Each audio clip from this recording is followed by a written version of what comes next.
everybody, welcome back to Bobby's Bucks, and I'm really excited to share this. I couldn't find this on the internet, and I wanted to show you how you can supply water to your garage sink with your garden hose. Spring, summer, and fall here in Michigan, you know, we're always processing our animals. We run a Rabbitry as well, and in the wintertime, we're processing our deer. Now, it's not always below freezing here in Michigan. Sometimes on opening day or first week of November, I remember I harvested a deer and it was 75 degrees. So, but other times it could be -10.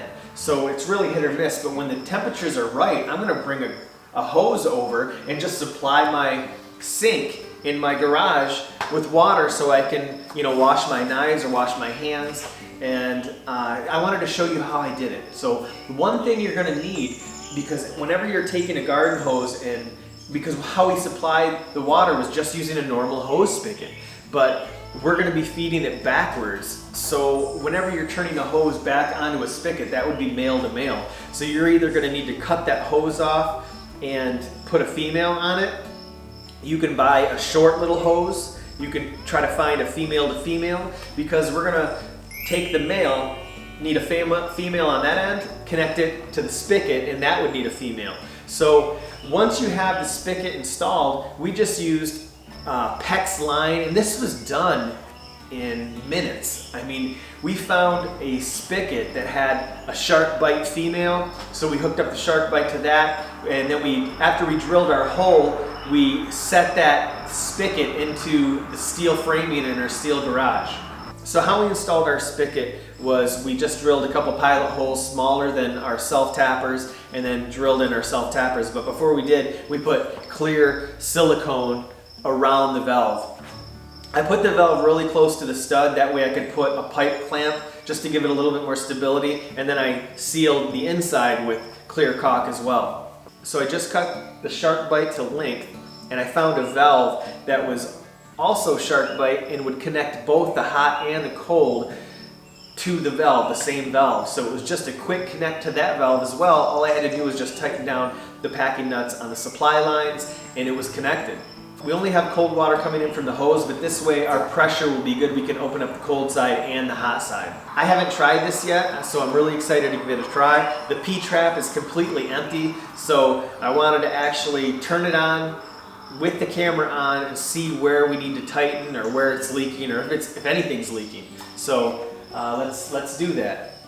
So I'll open up the cabinet face and I'll show you what I did. Basically, I installed this cabinet face just so it hides the plumbing. So you can see the shark bite comes up to this valve, and the plumbing's really clean. It's all PVC. It was all hand-tight plumbing.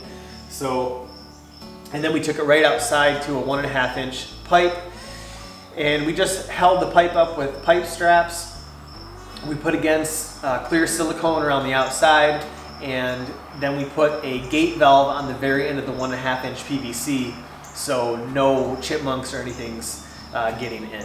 And it drops about 18 inches, so that's the one thing we'll have to do, is definitely put down some rocks or a splash pan, because we don't want any washout where that water's dropping.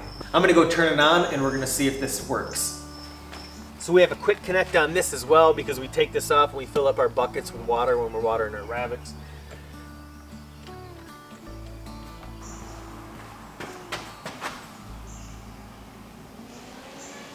All right, so far so good.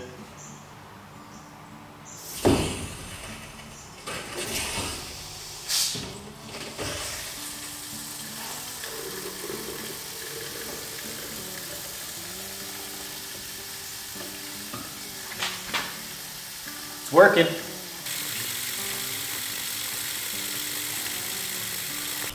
Another pipe strap there, and then we have a gate valve. So that only opens up when there's enough water, and that way we don't have any chipmunks running in there. So probably going to get some rocks and put a bunch of rocks right there.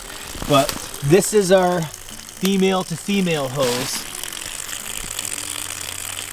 That's where I put in a female. I cut that off and then put that female on there, and we have a quick connect right there, so we can just quickly connect and disconnect the hose when we need to, because this hose actually runs across our yard to our irrigation, to our raised beds. If you're interested in that, I'll show you a simple way to irrigate all your raised beds. put a video in the corner. So I'm so pumped that this works. This is just a board. I bought a 2-foot by 2-foot board from Home Depot. I think it cost me $11, and it's a nice AB board. And I just routed out the corners really quick and put a catch on it right here with some muffler stickers on the corner, so it hides all the plumbing. So I'm really excited to have a sink so I can I don't have to run for buckets or have a bunch of buckets standing by. So this is really going to help when we're processing deer. So just wanted to share this. Hope this helps you guys. If anybody has any questions or comments, please leave them. I'll get back to everybody. Thanks for watching, and we'll see you on the next video.